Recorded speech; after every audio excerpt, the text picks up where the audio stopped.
Location, quality, the best. Price, lowest. Stepstone presenting luxury 2 BHK Thinnai apartment, just 69 lakhs, near Porur Kattupakam. Audi offer registration free. இந்த பட்ஜெட்ல நம்ம போரூர்ல சான்ஸே இல்ல. ஒரே நாளில் உனக்கு வந்து வேலை இல்லைன்னு சொல்லி வெளியே அனுப்புறதுன்றது உச்சபட்ச மனிதாபிமானமற்ற செயல். இதில் கூடுதலாக நம்ம கவனிக்க வேண்டியது என்னன்னாக்கா, இந்த விளிம்பு நிலை மக்கள் மேலே வருவதை விரும்பவே இல்லையா திமுக அரசாங்கம்ன்றது தான் யதார்த்தமான ஒரு கேள்வி. கொஞ்சம் கொஞ்சமாக பொருளாதார ரீதியாக மேம்பட்டு இப்போ தான் வந்து 15 வருஷம் உழைப்புக்கு பிறகு ஒரு 20,000, 18,000, 20,000, 25,000 சொல்லி மேலே வந்திருக்கிறாங்க. அவங்களும் மறுபடியும் ஜீரோவுக்கு தள்ளி. நான் மஸ்துக்கு அங்கே போய் உட்காந்துருக்க பிளாட்ஃபாரத்தில் ஒன்று யார் போய் உட்கார சொன்னா? வேண்டியதானே வீட்டுக்கு. நீ வந்து ரோட்டில் உக்காந்துக்கிட்டு என்னத்தையாவது தயாரால் பண்ணிட்டு உக்காந்துருப்ப. உனக்கு வந்து அங்கே ஒரு பெட்டியை கொண்டு வந்து வச்சு நீ பாத்ரூம் போ, யூரினல் போன்னு அங்கே கொண்டு வந்து வைப்பாங்களா? சோறு தானே சாப்பிட்றீங்க எல்லாரும்? எல்லாம் கத்திரிக்காய் தான் சாப்பிட்றாங்க. நீ தான் சோறு கத்திரிக்காய் தின்னுட்டு நீங்கள் போடுற மிச்ச மீதியை அப்புறப்படுத்துவது. அதுக்கு தான் சம்பளம் வாங்குற. சம்பளம் ஓசி பைக்கில் ஒன்றும் வேலை பார்க்கல, சம்பளம் வாங்கிட்டு தான் வேலை பார்க்குற. கூடவே உங்களுடைய கொழுப்பின் திமுறையை சேர்த்து அவங்க தூக்கி கொண்டு போய் வெளியில் போடாமல் சும்மா இருமையா. உங்களுக்கு என்ன அவ்வளோ ஏகத்தாலும் வேண்டிய யார் வீட்டுக்கு வந்துட்டு போற மாதிரி புறவாசல் பக்கம் வந்துட்டு போறீங்க? ஒவ்வொரு நபரா வந்து திமுக காரன் ஒரு 10 பேரை அனுப்பி குப்பையில சொல்லுங்க. நாங்க எதுக்கு குப்பையில? நாங்க எதுக்கே குப்பையில போறீங்களா? நாங்க போறீங்களா? நீங்க அல்றீங்களா? நாங்க எதுக்கு அப்ப அலனா? நீங்க தான் அலணும். அது தெரியும். ஏங்க அவங்களையும் அல விட மாட்டீங்க, அவங்களே வேலை செய்ய விட மாட்டீங்க, நீங்களும் அல மாட்டீங்கன்னா எனக்கு ஏகத்தாலும். அருமையான முறையில் வேலை செய்யறாங்க அப்படின்னு சொல்லி வாழ்த்து பாடினது ஸ்டாலின் அவர் தான். இப்போ அந்த மூஞ்சி எங்க கொண்டு போயிடுச்சு என்னது? அவங்க கொரோனா காலத்துலேயும் சரி, வரதா புயல் வந்தப்பையும் சரி, உயிரை கொடுத்து வேலை செஞ்ச நபர்களை பாராட்டியது ஸ்டாலின். நான் தான் வந்து இவருக்கு வந்ததுக்கு ஆட்சிக்கு வந்த பிறகு பர்மனெண்ட் ஆக்குவேன்னு சொன்னது அவர். இன்னும் சொல்ல போனால் டீ வாங்கி கொடுத்து கூட சேர்ந்து டீ குடிச்சாரு. பாதிக்கப்பட்ட மக்கள் பக்கம் தான் நிக்கணும். சோத்துக்கு இல்லாதவன் என்னத்துக்கு இங்க வந்து நிக்கிற? உனக்கு தான் இலவச அரிசி கொடுக்குறோம், ஒரு மாசத்துக்கு தேவையான அரிசி கொடுக்குறாமா? இதெல்லாம் என்ன கொழுப்பு தெரியுமா? என்ன கொழுப்பு? கொழுப்புன்னு வாங்கி காவலர் அடிச்சு செத்து போயிட்டான உடனே அதுக்கு கூவுறீங்க. இப்ப காவலரை வெட்டி விட்டானா அதுக்கு கூவுறீங்க. அப்ப இந்த போலீஸை என்னதாயா செய்வாங்க? பாவம் என்னதான் செய்வாங்க? சும்மா அதனாலும் குற்றம்பிங்க. என்னமோ சொன்ன மாதிரி கிறுக்கு போய குற்றமாமா? அது ரெண்டுமே குற்றம் தான். ரெண்டுமே குற்றம் தான். லாக்கப்ல வச்சு அடிச்சு சாவடிச்சாலும் குற்றம் தான், ஒரு போலீஸை வெட்டினாலும் குற்றம் தான். இது ஒழுங்கா ஆட்சி செய்யறதுக்கு துப்பு இல்லாம என்ன ஒழுங்கா ஆட்சி? அதனால அருவாலை எடுத்து கொடுத்து வெட்டுன்னு சொன்னாரா முத்தமிழறிஞர் டாக்டர் கலைஞருடைய புதல்வர். எங்க ஆட்சியில உருப்படி தான். நாங்க என்ன டோபியா உருப்படி வெளுத்து கொடுக்கோம். ஆமா, நீங்க போராட்டம் பண்ணா அது எப்படி மென்ன வீட்டுல அழகா வந்து காலுக்கு ஒரு ஏர் கூலர், தலைக்கு ஒரு ஏர் கூலர்னு போராட்டம். இவங்க மட்டும் ரோட்ல உட்காந்து அவங்க வந்து அவ்வளவு கஷ்டப்படுவாங்க. நீங்க வேலை செய்யணும், நோன் நோட்டின்னு சொல்ல வேண்டியது. அவங்களுக்கு ஒரு தண்ணி கொடுக்குறதுல, மருத்துவ உதவி கொடுக்குறதுல உங்களுக்கு அதில் நீங்க உண்ணாவிரதன்ற போறதுல இவங்க பண்ற ஒரு அக்கம்பு இருக்கு பாருங்க. அதுதான் ஒரே நாள் அவங்க சொன்ன வார்த்தை. ஒரே நாள் வெள்ளிக்கிழமை ஒரே நாள் வந்து 25 பெண்களுக்கு வந்து மாதவிடாய் ஏற்பட்ட பொழுது அவர்கள் பட்ட அவஸ்தையை பற்றி வந்து ரொம்ப கண்ணீரோட வந்து வேதனையை பதிவு செஞ்சாங்க. ஏன்னா நம்ம களத்துக்கு நேரில் போயிட்டு வந்தோம் இந்த காலையில்.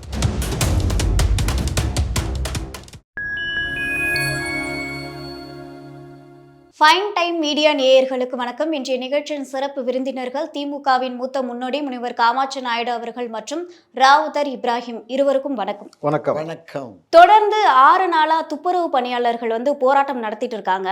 ஆளும் கட்சி அந்த பக்கம் கூட போய் பார்க்கல. இது எப்படி பாக்குறீங்க? வேடிக்கை பார்ப்பதற்கு கூட அந்த பக்கம் வராத ஆளுங்கட்சி. வேதனைக்குரிய விஷயம் என்னன்னாக்கா, 6 நாளாக அந்த தெருவோரங்களில் நடைபாதையில் அந்த துப்புரவு தூய்மை பணியாளர்கள் வந்து இருக்கிறாங்க. உச்சபட்சமாக கொரோனா பாதிப்பு ஏற்பட்ட பொழுது அவர்கள் தான் ஒட்டுமொத்தமாக கிட்டத்தட்ட பார்த்திங்கன்னா உறவுகளே வந்து இறந்த நபர்களை வந்து தொட்டு தூக்குவதற்கு அஞ்சிய நிலையில் வந்து நேரடியாக இடுகாட்டுக்கும் சுடுகாட்டுக்கும் அழைத்து கொண்டு போய் விதைக்கக்கூடிய வேலையாக இருந்தது. அந்த நிலையில் இந்த தூய்மை பணியாளர்கள் தான் முழுக்க முழுக்க அதை இறங்கி எல்லா வேலையும் செய்தார்கள். இன்றைக்கு அந்த தூய்மை பணியாளர்களை குப்பைகளை போல தூக்கி எறிந்திருக்கிறது இந்த திமுக அரசாங்கம். ஒரே நாளில் உனக்கு வந்து வேலை இல்லைன்னு சொல்லி வெளியே அனுப்புறதுன்றது உச்சபட்ச மனிதாபிமானமற்ற செயல். இதில் கூடுதலாக நம்ம கவனிக்க வேண்டியது என்னன்னாக்கா, இந்த விளிம்பு நிலை மக்கள் மேலே வருவதை விரும்பவே இல்லையா திமுக அரசாங்கம்ன்றதான் யதார்த்தமான ஒரு கேள்வி. அவங்க கொஞ்சம் கொஞ்சமாக பொருளாதார ரீதியாக மேம்பட்டு இப்போ தான் வந்து 15 வருஷம் உழைப்புக்கு பிறகு ஒரு 20,000, 18,000, 20,000, 25,000 சொல்லி மேலே வந்திருக்கிறாங்க. அவங்களும் மறுபடியும் ஜீரோவுக்கு தள்ளி ரோட்டில் கொண்டு போய் நிப்பாட்டி ரொம்ப உச்சபட்ச வேதனையாக அந்த பெண்கள் சொல்வது, அவர்களுக்கு வந்து இந்த மழை 2 நாளைக்கு முன்னாடி மழை வந்தபோது ஒதுங்குவதற்கு கூட ரிப்பன் பில்டிங்குள்ளே அனுமதி கொடுக்கல. ஒரே நாள் அவங்க சொன்ன வார்த்தை. ஒரே நாள் வெள்ளிக்கிழமை ஒரே நாள் வந்து 25 பெண்களுக்கு வந்து மாதவிடாய் ஏற்பட்ட பொழுது அவர்கள் பட்ட அவஸ்தையை பற்றி வந்து ரொம்ப கண்ணீரோடு வந்து வேதனையை பதிவு செஞ்சாங்க. ஏன்னா நம்ம களத்துக்கு நேரில் போயிட்டு வந்தோம் நீ காலையில். அப்போ அந்த பெண்களுடைய வலி வேதனை எதுவுமே புரியாமல் அந்த பெண்கள் சொன்னது எந்த அளவுக்கு பாதிப்புக்கு உள்ளாக்கியிருக்கோம்ன்றதை கனிமொழி வந்தால் நாங்கள் நிச்சயமாக அவரிடம் காமிப்போம். எங்கள் கணவருக்கு கூட தெரியாத விடயங்களை எல்லாம் இன்றைக்கு வந்து எங்களோட இங்கே போராட்டத்தில் களத்தில் நிற்கக்கூடிய ஆண்கள் வந்து அந்த பேடை வாங்கி கொடுக்குறாங்க. இப்போ நாங்கள் எங்கே போய் அதை வச்சு மாற்றுவோம், எப்படி டிஸ்போஸ் பண்ணுவோன்றது ரொம்ப மனம் வந்துருக்கிற என்ன மஸ்துக்கு அங்கே போய் உட்காந்துருக்க பிளாட்ஃபாரத்தில் உன்னை யார் போய் உட்கார சொன்னா? போக வேண்டியதானே ஓ வீட்டுக்கு. நீ வந்து ரோட்டில் உக்காந்துக்கிட்டு என்னத்தையாவது தயாரால் பண்ணிட்டு உக்காந்துருப்ப.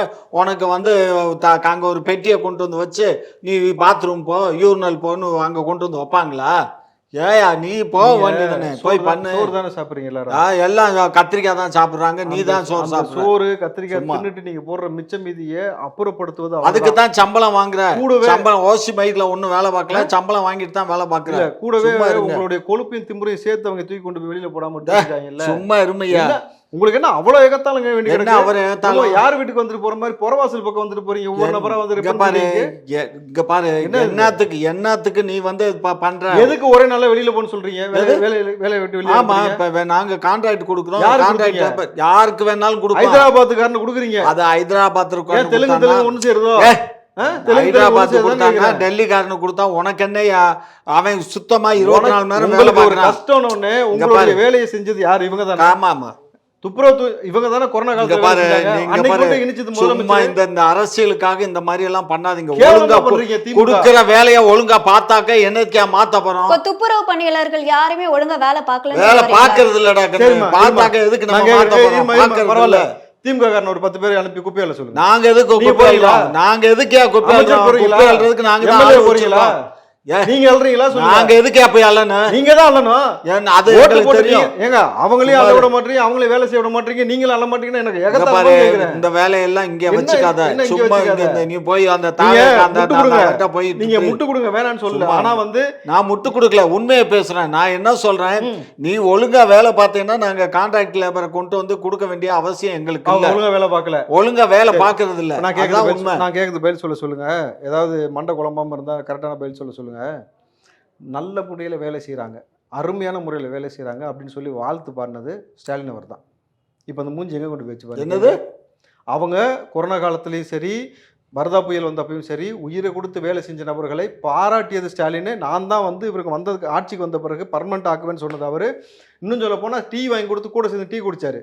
ஆமா, இப்ப துப்புரவு பணியாளர்களை கூப்பிட்டு பிரியாணி விருந்துமே போட்டீங்களே, அது ஞாபகம் இருக்கா? அது எல்லா ஆட்களையும் நாங்க அனுப்பல. சில அதாவது மண்டலங்கள், புரியுதா? மண்ட குழம்பு போயிருக்கு. அந்த மண்டலங்கள் வாரியா தான் நாங்க இப்ப பண்ணிட்டு வர்றோம். அதாவது ஒரு நேரத்துல வேலை பார்த்தாங்கிறதுக்காக வருஷமெல்லாம் இவங்களை உட்காந்து வச்சுக்கிட்டு சம்பளம் கொடுக்கறதுக்கு அரசு பணம் ஒன்னும் கிடக்கல. அப்ப வேலையே பார்க்காம சும்மா உட்காந்துருக்காங்களே இவங்க. வெளியில போனா போகணும்ல. அவங்க எப்படி துப்புரவு தூய்மை பணியாளர்களை வந்து நீங்க அவ்வளவு இலக்காரமா பேசிக்க? அப்ப விளிம்பு நிலை மக்கள்லாம் உங்களுக்கு அவ்வளவு இலக்காரமா இருக்கு. சமூக ரீதியா நீங்க வந்து அவங்கள வந்து பாக்குறீங்க. இவங்களுக்கு ஆள் சேர்க்கறது அவங்க தான். இவங்க இப்போ முதலமைச்சர் வர்றாருன்னா அவங்க தான், அவங்களே சொல்கிறாங்க. இன்றைக்கி பதிவு செஞ்சது என்கிட்ட ஆதாரம் இருக்குது. முதலமைச்சர் வர்றாருன்னா நாங்கள் தான் ஆள் சேர்க்குறோம், ஓடி துடைக்கிறோம், ப்ளீச்சிங் பவுடர் போடுறோம், அவர் சின்ன பேப்பர் பறக்கடாமல் பார்க்குறோம். இவங்க அப்படியே பகுமானமாக வந்து நின்றுட்டு அப்படியே போகிற வரைக்கும் எல்லா வேலையும் சும்மா என்னையா பேசுற? சும்மாவா பண்ற? நீ சம்பளம் வாங்குற, வேலை பாக்குற, சம்பளத்துக்கு தான் வேலை. சும்மா ஓசி மையத்துல வந்து வேலை பார்க்கலாம். சும்மா நிப்பாட்டு. ஸ்டாலின் கை ஓவரா? ஸ்டாலின் கை காசு போட்டு சம்பளம் கொடுக்குறாரா? அரசு சம்பளம் தான். அரசு சம்பளம். அரசு எல்லாத்தையும் தான் கண்காணிப்பு பண்ணணும். இதுக்கு ஒரே நேரத்துல 2000 பேர் வெளியில போய் 12,000 பேரை நேற்று டிசிஹெச் வேலையை விட்டு பத்தி விட்டான். ஒவ்வொருத்தரும் 1 லட்சம் 2 லட்சம் சம்பளம் வாங்கணும். 12,000 பேரை வேலையை விட்டு பாட்டிட்டான். என்ன புடுங்குன? இப்ப அங்க போயிட்டீங்களா? மக்களும் இந்த மக்களும் வேற இல்லையா? இவங்க சாப்பாட்டுக்கே கஷ்டப்படுறவங்க. கிடையாது. யார் சொல்ற சாப்பாட்டு கஷ்டம்? அந்த அளவுக்கு அறிவு இருந்தா அப்படி பேசுவாங்க. இருமையா என்ன விளிம்பு நிலை மக்கள் அவங்களுக்கு பொருளாதார ரீதியா பின்தங்கி இருக்காங்க. அவங்க வந்து ஒரு ஒண்டி கொடுத்தல் இருக்கிற அளவுக்கு வச்சுட்டு கரண்ட் பில்லு, வாடகை எல்லாத்தையும் ஏற்றி வச்சிருக்காங்க. வீட்டு வரி, மின்சார வரி, பால் வரி, சொத்து வரி எல்லாத்தையும் ஏற்றி வச்சுட்டு அவங்க 15 வருஷம் உழைப்புக்கு பிறகு இப்பதான் ஒரு 18,000 20,000 வாங்குற நபர் இருக்கும். லட்சக்கணக்கில் சொகுசா சம்பாதிக்கணும்னு ஒன்னா அவன் இந்த வேலையிலேருந்து அடுத்த வேலைக்கு போவான். இவங்களுக்கு வாழ்வாதாரமே அதுதான். திடீர்னு வேலையை விட்டு வெளியில் போன்னு சொல்கிறாங்க. அப்போ எதை சேர்க்குறாங்க பாருங்கள். இவ்வளவுதான் திமுகவுடைய அறிவு. அந்த மக்களை பற்றின எந்த கவலையும் கிடையாமல் ஒரே மணிக்கு ஏங்க அப்படி உங்கள் மேலே பெரிய காரில் தொங்கிக்கிட்டே போச்சு. அந்த அம்மா வந்து ஒரு வார்த்தை கேட்டுக்கலாம். சேகர் பாபு புறவாசல் வந்துட்டு போகிறான்னு கம்ப்ளைண்ட் பண்ணுறாங்க. ரிப்பன் பில்டிங்கில் முன்னாடி வரலன்ட்டு. மாசு இன்ன வரைக்கும் அந்த நபர்களை வந்து பார்க்கலாமா? சுகாதார இன்மை இருக்குது. அவங்களுக்கு வந்து தேவையான குடிநீர், அவங்களுக்கு தேவையான கழிப்பிட வசதியோ அல்லது ஏதாவது ஒன்று செய்து கொடுக்கணும். நம்ம மக்கள் தானே, நமக்கு தானே ஓட்டு போட்டோம். மேயர் சொல்கிறது என்ன தெரியுமா, அதிமுக பேர்களை வந்து 10 மண்டலத்தில் இந்த மாதிரி எடுத்தாங்க திமுககாரன். அதாவது இவங்க செஞ்ச தப்பை சொன்னால் நேராக அங்கே போயிட வேண்டியது. அதுதான் அவங்க சொல்கிற பதில். அதுக்கு தான் நாங்கள் அதிமுக ஓட்டு போடலை. இந்த முறை திமுக ஓட்டு போட்டோம். திமுகவும் அதே வேலை செய்யல. இந்த வாட்டி பாரு இதுக்கு மேலே இருக்குது உங்களுக்குன்னு இருக்காங்க. இதுதான் யதார்த்தமான கல்வி. ஆமாம், எங்களுக்கு இவங்க தான் ஓட்டு போட்டு காட்டினாங்க. ஆர்கே நகரில் ஓட்டு போட்டது தெரியுமில்ல, பை எலெக்ஷனில். சும்மா இந்த வேலையெல்லாம் ஒழிச்சுக்காத. ஓட்டு போட்டாங்க. அந்த சமூக மக்கள் மேலே வந்துடக்கூடாது. இங்கே பாரு, அந்த சமூக மக்கள் உங்களுக்கு மேலே வரதுல விருப்பம் இல்லை பாரு. இல்லை உங்களுக்கு கடைசி வரைக்கும் சொம்படிச்சுக்கிட்டே உட்கார்ந்துருக்கணும். அவங்களுக்கு வந்து கடைசி வரைக்கும் உங்களுக்கு ஆள் சேர்க்கணும் தானே. எங்களுக்கு அவங்க ஒன்றும் ஆள் சேர்க்க வேண்டாம், இவங்க ஒன்றும் எங்களுக்கு ஓட்டு போட வேண்டாம். எங்களுக்கு ஓட்டு போடுறது மக்கள். தனியாக கைலாச நாடு வாங்கிட்டீங்களா? அதெல்லாம் நாங்கள் வாங்குவோம், எங்களுக்கு தெரியும். உன் வேலை ஏதோ அதை பாரு. இப்படி ஓவரா வந்து என்னமோ அவங்களுக்கு இங்க பாரு, பாதிக்கப்பட்ட மக்கள் பக்கம் தான் நிக்கணும். சோத்துக்கு இல்லாதவன் என்னத்துக்கு இங்க வந்து நிக்கிற? உனக்கு தான் இலவச அரிசி கொடுக்குறோம், ஒரு மாசத்துக்கு தேவையான அரிசி கொடுக்குறோம். இதெல்லாம் என்ன கொழுப்பு தெரியுமா? என்ன கொழுப்பு? கொழுப்புன்னு வாங்க. ஆமா, போய் கேட்டு பாருங்க. நீங்க எவ்வளவு எகத்தால இருந்தா அந்த மக்களை சோத்துக்கு வழி இல்ல, அவனை சோத்துக்கு வழி இல்லாம தெருவில் நிப்பாட்டுறீங்களா? ஏன் யார் சொன்ன சோத்துக்கு வழி இல்ல? அதான் இலவச அரிசி ரேஷன்ல அரிசி கொடுக்குறோம். யார் கொடுக்குறா? அரசு கொடுக்குது இல்ல. மத்திய அரசு கலெக்டர் 6 ரூபா ரேட்டு போட்டு தான் எங்கள்கிட்ட கொடுக்குறான். ஓசி மையத்தில் ஒன்றும் கொடுக்கல. தெரியாம பேசக்கூடாது. மத்திய அரசு கொடுத்துறாங்க. நாங்க ஓசியில தான் கொடுக்குறோம். நாங்க சரி அந்த 6 ரூபாய் அரசு பணத்தை கட்டி வாங்கி ஓசியில அரிசியில ஒரு மாசத்துக்கு சோறை வடிச்சு கொடுக்குறேன். திம்பாருங்க 20 கிலோ கோதுமை போடுறோம், 20 கிலோ அரிசி கொடுக்குறோம். அப்புறம் என்ன 20 கிலோ கோதுமை? முழுக்க இந்த பீகார்காரன் இப்ப வந்து ஹைதராபாத்காரனோட டைப் வச்சுன்னு கோதுமை மைண்டுக்கு வந்துருச்சு. அதெல்லாம் ஒண்ணும் போட கிடையாது. ரேஷன்ல கோதுமை அரிசி தரணும். அரிசி மட்டும் கொடுத்தாலே போதும். அதுல காய்கறி உனக்கு காய்கறி சமைச்சு கொடுத்து புருஷன் பொண்டாட்டிக்கு ஒரு கட்டில் கொடுத்து எல்லாம் வசதி பண்ணி கொடுத்துருவோம். ஆளுகளை பரவாயில்ல. நீங்க தானே நாங்க அரசு வந்து எல்லாமே கொடுக்குது, அப்புறம் என்ன பிரச்சனைன்னு அரிசியை வச்சுதான் நீ சமைச்சு சாப்பிடணும். அது கூட சமைச்சு கொடுத்து ஊட்டி விடுவாங்க. உங்கள்ட்ட யாரும் ரூம் போட்டு கொடுக்க சொல்ல. அதையும் கேட்பீங்க. நாங்க வேலை செய்யறோம். அது வந்து உங்க திமுக நபர்கள் யாராவது உங்கள்ட்ட கேட்டுக்கலாம். அது நீங்க ஏதாவது செய்திருக்கலாம். அது உங்களுடைய பழக்க வழக்கம். நம்ம அதுக்குள்ள வர விரும்பல. நான் கேட்கறது, நாங்க வேலை செய்யறோம், எங்களுக்கான ஊதியத்தை கொடுங்க, எங்களுக்கான வேலையை கொடுங்க. இங்க அவங்க கேட்கறது எனக்கு 1000 ரூபாய் வேணாம், எனக்கு இலவச பேருந்து வேணாம், நாங்கள் கௌரவமாக உழைச்சி சம்பாரிச்சுக்கிறோம், நாங்கள் உழைக்கிறோன்றாங்க. திருட்டுத்தனம் பண்ணியே சம்பாதிக்கிறவனுக்கு உழைப்பை பற்றி என்ன தெரியும்னு ஒரு கேள்வி எழுப்புறாங்கல்ல, என்ன பதில் சொல்லுவாங்க? அது நாங்கள் பதில் சொல்ல வேண்டிய அவசியம் இல்லை. யார் யாருக்கு எங்க பதில் சொல்லணுமோ மக்கள் எங்களுக்கு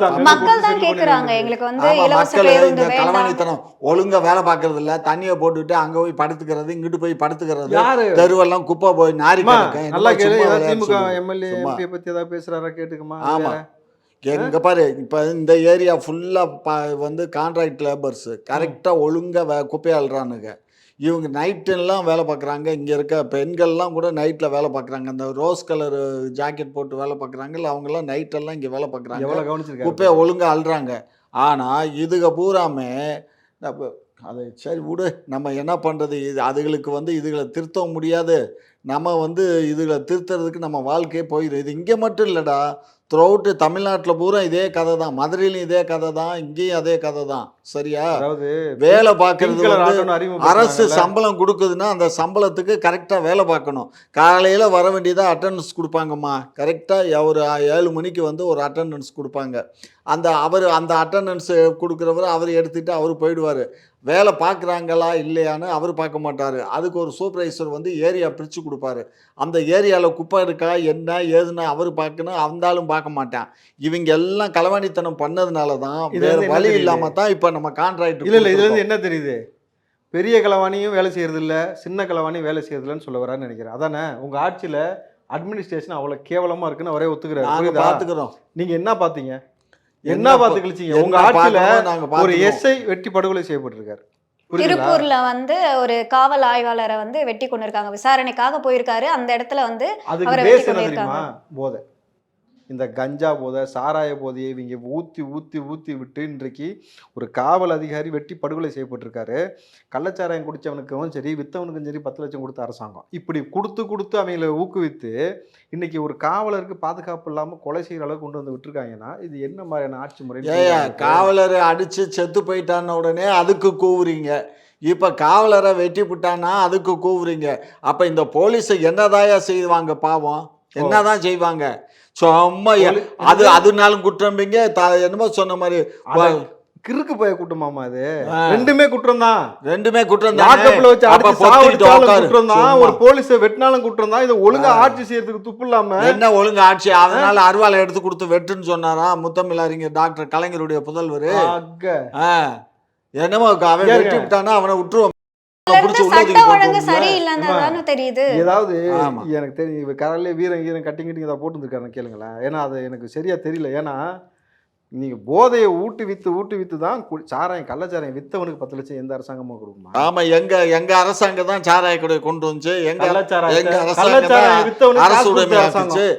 அரசாங்கம் தான் அரசு உடைமை ஆக்குச்சு. எங்க அரசாங்கம் தான் எல்லா அரசு பணியாளரை மாத்துச்சு. அறிவு கட்டத்தனமா பேசாத்திட்டு கள்ளச்சாராயம் நீங்க சொல்ற கள்ளச்சாராயமா கத்திரிக்காய் சாராயம்? கள்ளச்சாராயம் வித்தவனுக்கு 10 லட்சம் கொடுத்தது உங்க அரசாங்கம் தானே? கள்ளச்சாராயம் வித்தவனுக்கு கொடுக்கல, வித்தவனுக்கும் கொடுத்தீங்க, குடிச்சவனுக்கும் கொடுத்தீங்க. அவன் வித்தவனுக்கு கொடுக்கல. அது நீங்க கற்பனை பண்ணிட்டு பேச. ஆமா, அதுக்கு என்ன தெரியுமா விளக்கம் கொடுத்தீங்க? அவனுக்கும் குடும்பம் இருக்குல்லன்னு ஒரு விளக்கம் கொடுத்தீங்க. வெக்கம் இல்லாம இவ்வளவு இந்த மாதிரி செஞ்சு இன்னைக்கு காவலருக்கு பாதுகாப்பு இல்லைனாக்கா, காவலரே கொன்னாக்கா நாளைக்கு வந்து நம்ம எப்படி வந்து பொதுமக்கள் நடமாடுறது, பெண்கள் எப்படி நடமாடுறது? இவ்வளவு கேவலமான ஆட்சி. இதுக்கு கொஞ்சமாவது மனசாட்சின்னு ஒன்று இருந்தா இந்த மனுஷன் இவ்வளோ அரசியலில் மூத்த நபர், எவ்வளோ நபரை பார்த்த நபர் இப்படி முட்டு கொடுப்பாரா? அப்போ உள்ளே போய் அந்த கட்டிங் ஏதோ வேலை செய்தா, வீரன் வேலை செய்கிறானா, வீரன் வெளியே வந்து கொண்டு இருக்கிறான், ஐயா வீரனை அமைக்கி வைங்க, சரியா? இப்போ கோவை மாவட்டத்தில் பார்த்தீங்க அப்படின்னா கம்ப்ளைண்ட் கொடுக்க ஒருத்தர் போயிருக்காரு. அவர் பார்த்தீங்கன்னா காவல் ஆய்வாளருடைய ரூம்ல வந்து தற்கொலை பண்ணி இறந்துருக்காரு. ஸோ இதை பற்றி நீங்கள் என்ன நினைக்கிறீங்க? அது ஃபர்ஸ்ட் ஃப்ளோரில் போய் கீழே கம்ப்ளைண்ட் கொடுக்க வந்தவன் மேலே ஃபர்ஸ்ட் ஃப்ளோரில் போய் காவல் ஆய்வாளர் அறையில் தற்கொலை. எப்படி ஐயா? காலையில் நானும் பேப்பரில் பார்த்தேன். அவர் வந்து மேலே அந்த காவல்துறையினுடைய மேல் மாடியில் போய் தற்கொலை பண்ணியிருக்காரு. எப்படி மேலே கயிறுலாம் ரெடியாக வச்சுருந்தீங்களா? நாங்களே என்னத்துக்கு ரெடியாக வைக்கணும்? ஏங்க தற்கொலை பண்ணிக்கணும்னு வரவன் எல்லாம் எடுத்து வர மாட்டானா? ஓஹோ, காவல் ஆய்வாளர் அலுவலகத்துக்குள்ள அப்படி என்ன கொண்டு வந்தாலும் விட்டுருவீங்க? இப்போ ஆமா, போலீஸ் இப்போ இங்கே போங்க போலீஸ் ஸ்டேஷனில் உங்களை இங்கிட்டெல்லாம் தடவி மெட்டல் டிராக்டர் வச்சு பார்த்து தான் அலோவ் பண்ணுறாங்களா? தெரியாதா? ஆட போயா நீ வேற. தெரியாது உங்களுக்கு? அது எங்க பண்ணுவாங்க? கமிஷனர் ஆஃபீஸ் எல்லாம் இவங்க கமிஷனர் ஆஃபீஸில் தான் அது கூட நடக்குது. வேற எங்கேயும் இல்லை. அது டெப்டி கமிஷனரோ ஏசி ரூம் இதுல எல்லாம் கிடையாது. அங்கே கமிஷனருக்கு மட்டும் போகல தான். அது தற்கொலை பண்ணோம்னா நேராக காவல்துறை வரலான்னு ஒரு அறிக்கை கொடுத்துடலாம். அப்படிதானே? யாரெல்லாம் தற்கொலை பண்ணிக்க விரும்புறீங்க நேரா போலீஸ் ஸ்டேஷன் வாங்க, ரூம் ரெடியா இருக்கு, கயிறு ரெடியா இருக்கு, தொங்கிக்கலாம்னு சொல்லலாமா? எதுக்காக தற்கொலை பண்ணா, எதுதான் பண்ணாங்கிறது காவல்துறை நடவடிக்கை எடுக்கும். அது விசாரணை போகும், அந்த விசாரணை நடக்கும். அது விசாரணை முடிவில் எங்க ஆட்சியில உருப்படி தான். நாங்க என்ன டோபியா உருப்படி வெளுத்து கொடுக்க? ஆமா, நீங்க போராட்டம் பண்ணா அது எப்படி மெரினா பீச்ல அழகா வந்து காலுக்கு ஒரு ஏர் கூலர், தலைக்கு ஒரு ஏர் கூலர்னு போராட்டம். இவங்க மட்டும் ரோட்ல உட்காந்து அவங்க வந்து அவ்வளவு கஷ்டப்படுவாங்க. நீங்க வேலை செய்யல நோன் நோட்டியம் சொல்ல வேண்டியது, அவங்களுக்கு ஒரு தண்ணி கொடுக்கறதுல, மருத்துவ உதவி கொடுக்கறதுல உங்களுக்கு அதில் நீங்க உண்ணாவிரதன்ற போறதுல இவங்க பண்ற ஒரு அக்கப்பூர் இருக்கு பாருங்க. அடடா, திமுக மாதிரி உண்ணாவிரதம் வரலாற்றில் யாராலும் இருக்க முடியாது. ஆனால் இவர்களுக்கு எல்லா சொகுசும் வேணும். அவன் என்ன கேட்டான்? நீ அப்பன்னு சொல்லிட்ட, எப்படி எல்லாத்துக்கும் அப்பன்னு நீ சொல்லிட்ட, அதனால் வந்து சொத்துல பங்கு கொடுன்னு கேட்டானா? அப்படிலாம் கேட்டால் கொடுத்துருவாங்களா? சொல்லுங்கள் பார்ப்போம். இல்லை பொண்ணு கொடுன்னு கேட்டானா? ஒன்றும் இல்லை, நான் வேலை செஞ்சுட்டு என் வேலை கொடுன்னு தான் கேட்டாங்க. இதை கூட கொடுக்க முடியாத ஒரு அரசாங்கத்திற்கு இப்படி ஒரு முட்டு. நான் என்னத்தை எதிர்பார்க்கல அவங்கள்ட்ட இருந்து இந்த மாதிரியான ஒரு மோசமான. அரசு பணியாளருங்கிறவன் அரசு பணத்துல சம்பளத்தை வாங்கிக்கிட்டு ஏமாற்றக்கூடாது. தன்னுடைய கடமையை சரிவர செய்யணும். செவ்வனே செய்யாதனாலதான் நம்ம வந்து பண்ண வேண்டியது. சூப்பரியா, நல்ல விஷயம். சும்மா தேவையில்லாம எங்களுக்கு ஏயா இல்ல ஐயா சொன்னது நான் ஒத்துக்கிறேன். அரசாங்க பணியாளர்கள் வந்து சம்பளத்தை வாங்கிட்டு ஒழுங்கா வேலை செய்யணும். ஆமா, அப்ப எம்எல்ஏ எம்பி எல்லாம் ஏன் ஒழுங்கா வேலை செய்ய மாட்டேன்? என்ன வேலை செய்யல?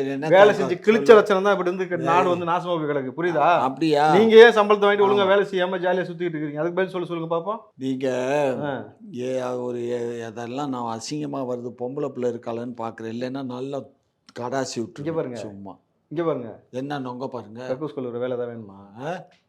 ஏதோ அசிங்கமா இருந்து ஏதாவது சொன்னீங்க? என்ன இந்த பாரு கண்ணு, ஒரு விஷயம் புரிஞ்சுக்கோங்க. அரசாங்கம் ஒரு செயல்பாடை செய்யுதுன்னா தேவையில்லாம அரசாங்கம் செய்யாது. தேவையை உணர்ந்து தான் செய்யும். இந்த மாதிரி எல்லாம் வந்து எல்லா எதிர்கட்சியும் பேசுவாங்க வைப்பாங்கன்னு தெரியாமலா அதை செய்யறாங்க. அவனுடைய பணி அவனுடைய கடமையை அவன் சரிவர செய்யலைங்கிறதுனால தான் நாங்கள் கான்ட்ராக்ட் கொடுக்க சரி, அவன் பணி ஒழுங்கா செய்யலைன்னு அவனை டெர்மினேட் பண்றீங்கல்ல, நீங்க யாருமே ஒழுங்கா வேலை செய்யல, வெளியில போங்கன்னா ஏன் போக மாட்டீங்க? அது நாங்க 26ல அது மக்கள் தான், மக்கள் சொல்லட்டும், நாங்க 26ல போயிருவாங்க, இல்ல அனுப்பிச்சிருவோம், மக்கள் சொல்லட்டும், நாங்க போய்க்கிறோம். நீங்க கழுவி காரி வச்சிட்டு இருக்காங்க. சும்மா இருக்கியா? மக்கள் சொல்லட்டும், போய் கேளுங்க எவ்வளவு சாபம் கொடுக்குறாங்க. உங்களை ஆட்சியில வந்து நன்மை சம்பாதிச்சுன்னா சாபத்தை சம்பாதிச்சுட்டு உட்காந்துருக்கீங்க. இங்க பாரு, நல்லவன் கொடுத்த சாபம் எங்களுக்கு செல்லும். சரி, இது நாரப்பைய கொடுக்குற சாபம் எங்களுக்கு செல்லாது. கவலை விடு. அதை ஒரு நல்லவன்ல சொல்லணும். நல்லவன் தான் சொல்லணும். நாங்க நல்லவன் இல்லாம அங்கன்வாடியில கேரளால வந்து ஒரு சின்ன பையன் சாப்பாடு எனக்கு மெனுல பிரியாணி வேணும் கேட்டதுக்கு அங்க வந்து இங்க பாருங்க, உங்களுக்கு என்ன ஆதாரம் காட்டுறேன் பாருங்க, பிரியாணி கொடுத்துருப்பாங்க. புரியுதுங்களா? தமிழ்நாட்டுல அழுகிய முட்டை அலட்சியத்தில் பதில் கேட்டாக்கா நீ வேணா போய் கம்ப்ளைண்ட் பண்ணிக்க சிஎம்கிட்ட அப்படின்னு தூத்துக்குடியில சொல்றாங்க. முட்டை எல்லாம் வருது. ஒரு ஸ்கூல்ல போடுறோம்னா கிட்டத்தட்ட ஒரு 1000 முட்டை 2000 முட்டை அவிக்க வேண்டியிருக்கு. அதுல எல்லாத்தையும் பார்த்து சரி பார்த்து பண்ண முடியுமா? முட்டை கெட்டு போச்சா என்னன்னு சொல்லி எதுல வச்ச மிஷினா இருக்கும் வைக்க முடியும். இது முட்டை நல்லா இருக்கா எப்படி சரி பார்க்கணும் தெரியாதா? சரி, ஆமா, ஒவ்வொருத்தரும் தண்ணிக்குள்ள போடுவாங்க, அதை எடுத்து ஒவ்வொன்னா அப்படி போட்டு எண்ணெய்க்கு சமைச்சு வருமா?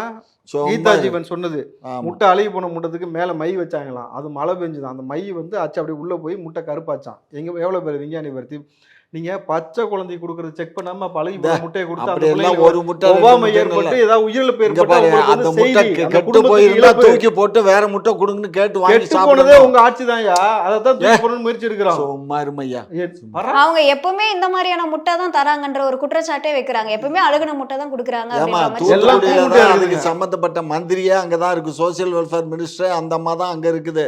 அந்த அம்மா மாவட்டத்துல அந்த அம்மா இருக்கிறதுல அந்த மாதிரி நடக்குமா? இதெல்லாம் இந்த சீமான மாதிரி கட்சிக்காரவங்க, இந்த தாவேக்கா மாதிரி கட்சிக்காரனுங்க இந்த புரட்டு வேலை பண்ணுறதே வேலை.